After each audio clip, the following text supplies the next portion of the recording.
Has Germany done enough to tackle the threat of far-right terror?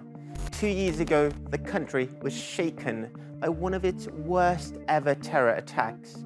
A gunman murdered 9 young people, including 4 Turks, in a shooting rampage in Hanau. And Germany's drawn the ire of not cracking down tough enough on the far right.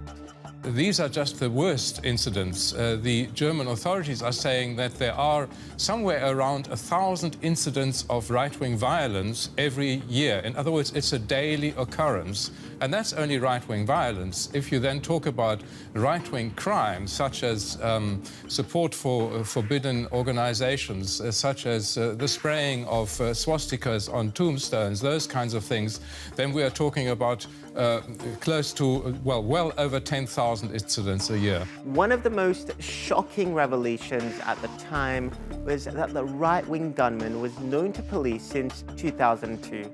That same year, Tobias Raffian was diagnosed with paranoid schizophrenia.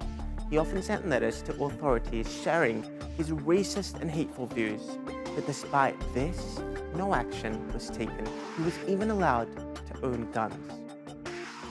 According to the BBC, the Hanau attack added to fears that police may still be missing vital clues about violent racists and their networks, despite previous far-right outrages, and that the ability of violent racists to remain for long periods below the police radar was exposed in the National Socialist Underground, or NSU case, a neo-Nazi cell which murdered 10 people, 9 of them immigrants, between 2000 and 2007, while police failed to connect the attacks.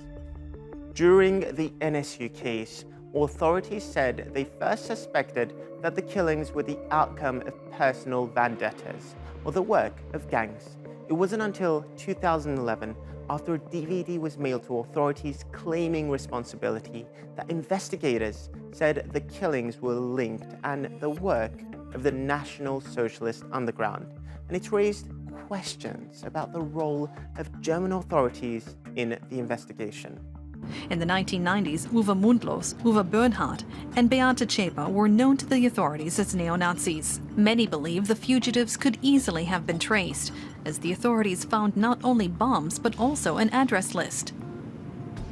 Das waren die aktuellen Adressen.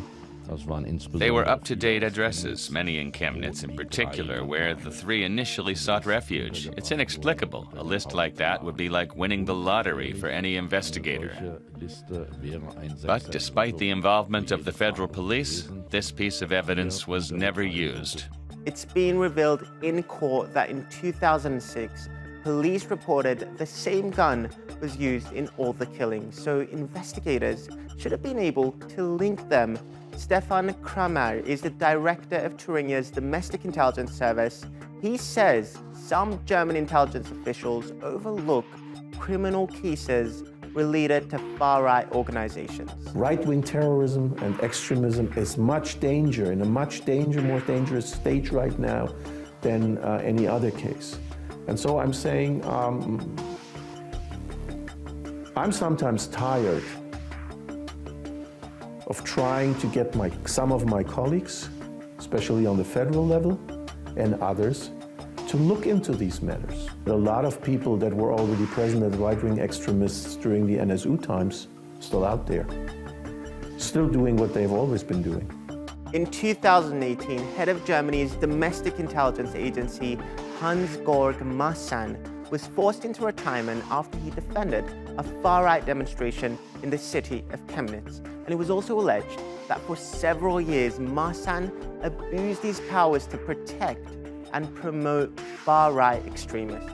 Maassen is also alleged to have passed on secretive information from a report about extremism to members of the far-right political party, the Alternative for Germany, something which he denies, but which members of the AfD says has happened. And this is giving the impression that he has some political allegiances in a job where he is required to be completely politically neutral. It seems nearly 80 years on, Germany is still struggling with its Nazi past. And in 2020, that ideology had seemingly infiltrated another one of the country's key institutions. Germany has suspended a number of officers suspected of sharing extremist content in online chat groups. Some of the suspects face charges of spreading Nazi propaganda and hate speech. The officers shared over 100 neo-Nazi images in WhatsApp groups. There were pictures of Hitler, swastikas, the outlawed old Imperial German flag, and even more disgusting, one of a fictitious depiction of a refugee in a gas chamber. And this is not the first racist scandal to hit the German police force. The New York Times reports that far-right extremism has penetrated multiple layers of German society, and authorities either underestimate the threat or are reluctant to counter it. Now, officials are struggling to uproot it. Germany's official records suggest there are more than 150 unresolved cases classified as hate crimes. And some believe that police aren't using all their resources to get to the end of it. German police and prosecutors are capable and powerful enough to find out every detail of any of these murder cases. We know this from other murders they have investigated. The odd thing is that it's always when there is an alleged racist attack that the case goes unresolved. Far-right extremism is one of the biggest risks to German democracy, and its infiltration into the security forces is particularly alarming, especially in a country that has struggled with its Nazi past. So, as to the question of whether Germany has done enough to tackle far-right terror, you decide.